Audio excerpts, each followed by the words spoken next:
ಕರ್ದಿದ್ದಿ ಈಗ ಬಂದಿ ಅವ ಕರ್ದಿನ್ ಊಟದ ಮರ್ತಿ ಇವ ಅವ್ರ ಮನ್ಯಾಗ ಚಾಕ್ಲೇಟ್ ಕೇಕ ಕೊಟ್ಟಾರವ್ವ ಹೊಟ್ಟೆ ತುಂಬೈತೆವು ಚಾಕ್ಲೇಟ್ ಕೇಕ ತಿಂದಾಳ ಹಾ ಫ್ರಿಜ್ನಾಗ ಐತ್ ಕುಡ್ಲಿ ಹಾ ಇವ್ ಇದ್ರ ಕುಡ್ಲ ಚಾಕ್ಲೇಟ ಊಟ ಅದ ಬೇಡ ಚಾಕ್ಲೇಟ್ ಅದ ಬೇಕ ನಿನಗ ಕುಡ್ತೀನಿ ಗಪ್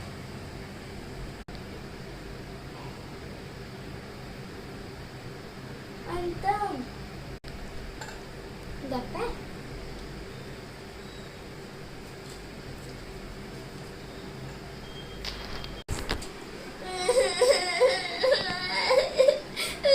ತಗೋವ ಹೊಸ ಚಪ್ಪಲ್ ತಂದರ್ ನಾನ್ ನೀನ್